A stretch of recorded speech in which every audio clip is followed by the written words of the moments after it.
BJP councillor Thirumala അനിലിന്റെ ആത്മഹത്യയിൽ കുടുംബാംഗങ്ങളുടെ മൊഴി വീണ്ടും രേഖപ്പെടുത്തും. മൊഴികളിൽ വ്യക്തത വരുത്താനാണ് പ്രത്യേക അന്വേഷണ സംഘത്തിന്റെ നീക്കം. അനിൽ പ്രസിഡന്റായിരുന്ന സൊസൈറ്റിയുടെ സെക്രട്ടറിയോട് വീണ്ടും ഹാജരാകാൻ അന്വേഷണ സംഘം ആവശ്യപ്പെട്ടു. ഹരിമോഹനാണ് വിശദാംശങ്ങളുമായി ചേരുന്നത്. ഹരി, അന്വേഷണ സംഘത്തിന്റെ തുടർ നീക്കങ്ങൾ അത് ഏത് രീതിയിലാണ്? ഒപ്പം കുടുംബാംഗങ്ങളുടെ മൊഴി അത് എപ്പോൾ രേഖപ്പെടുത്താനാണ് നീക്കം?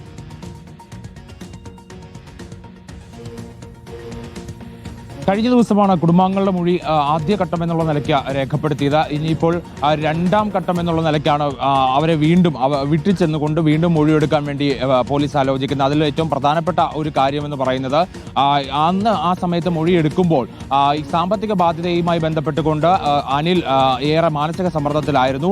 കുറേ ദിവസങ്ങളായി അദ്ദേഹം അതേക്കുറിച്ച് സംസാരിക്കുന്നുണ്ട്, മാസങ്ങളായി സംസാരിക്കുന്നുണ്ടായിരുന്നു.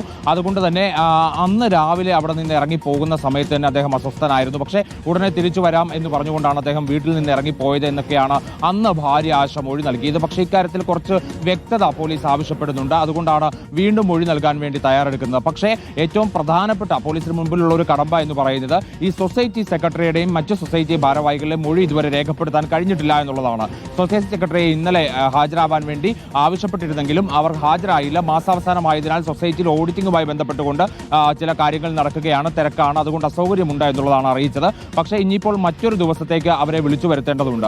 അന്നും വരാതിരുന്നു കഴിഞ്ഞാൽ നേരിട്ട് അവർ സൊസൈറ്റിയിലാണെങ്കിൽ സൊസൈറ്റിയിൽ, വീട്ടിലാണെങ്കിൽ വീട്ടിൽ അവിടെ നേരിട്ട് ചെന്ന് മൊഴിയെടുക്കാൻ വേണ്ടിയാണ് പോലീസ് ആലോചിക്കുന്നത്. കാരണം ഇനിയും ഒരുപാട് നീണ്ടു പോവുക എന്നുള്ളത് പോലീസിന് നിലവിൽ അംഗീകരിക്കാൻ കഴിയുന്നതല്ല. മാത്രമല്ല സൊസൈറ്റി സെക്രട്ടറിയുടെ മൊഴിയെടുപ്പ് പൂർത്തിയായ ശേഷം മാത്രമേ മറ്റു സൊസൈറ്റി ഭാരവാഹികളുടെയും ഒപ്പം തന്നെ അനിലുമായി ബന്ധപ്പെട്ട പ്രവർത്തിക്കുന്ന ചില ബി.ജെ.പി നേതാക്കളുടെയും മൊഴികൾ രേഖപ്പെടുത്താൻ കഴിയുകയുള്ളൂ എന്നാണ് പോലീസ് നിലപാട്. അതിന്റെ ഭാഗമായാണ് ഇപ്പോൾ രണ്ടാമതും സൊസൈറ്റി സെക്രട്ടറിയോട് വരാൻ വേണ്ടി ആവശ്യപ്പെടുക എന്നുള്ളതാണ് നമുക്ക് മനസ്സിലാക്കാൻ കഴിയുന്നത്. മറ്റൊന്ന് നിക്ഷേപകരായിട്ടുള്ള ആളുകളാണ്, അതായത് പണം തിരിച്ചു കിട്ടാത്ത ആളുകൾ.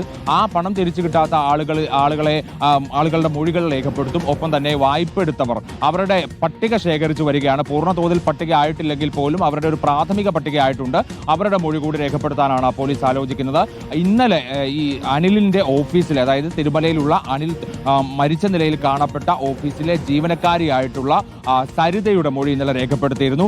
അവരുടെ മൊഴി വളരെ നിർണായകമാണ് എന്നുള്ളതാണ് പോലീസ് വിലയിരുത്തൽ. കാരണം അവരുടെ മൊഴിയിൽ പറയുന്നത് ഈ അനിൽ കഴിഞ്ഞ 2 മാസത്തോളമായി ഈ സൊസൈറ്റിയിലെ സാമ്പത്തിക ബാധ്യതയുമായി ബന്ധപ്പെട്ടുകൊണ്ട് ഏറെ മാനസിക സമ്മർദ്ദത്തിലായിരുന്നു. നിക്ഷേപകർ വീട്ടിലേക്ക് വരാൻ തുടങ്ങി. അവർ നിരന്തരം വിളിക്കുന്നു, കാണുന്നു, അല്ലെങ്കിൽ അവർ ഇത്തരത്തിൽ അവർക്ക് ലഭിക്കാനുള്ള പണത്തെക്കുറിച്ച് പറയുന്നത് തനിക്ക് മാനസികമായി സമ്മർദ്ദമുണ്ടാക്കുന്ന ഒരു രീതിയിലാണ് കാര്യങ്ങൾ പോകുന്നത്. അതുകൊണ്ട് തന്നെ താൻ ആത്മഹത്യയുടെ വക്കീലാണെന്ന് പലവട്ടം സൂചിപ്പിച്ചിരുന്നു എന്നതടക്കമുള്ള മൊഴിയാണ് ഇന്നലെ രേഖപ്പെടുത്തിയത്. എന്തായാലും വരും ദിവസങ്ങളിലും ഇത്തരത്തിലുള്ള മൊഴികൾ കേസിന്റെ അന്വേഷണത്തിൽ നിർണായകമാകും. ശരി, ഹരിമോഹനാണ് വിശദാംശങ്ങൾ നൽകിയത്.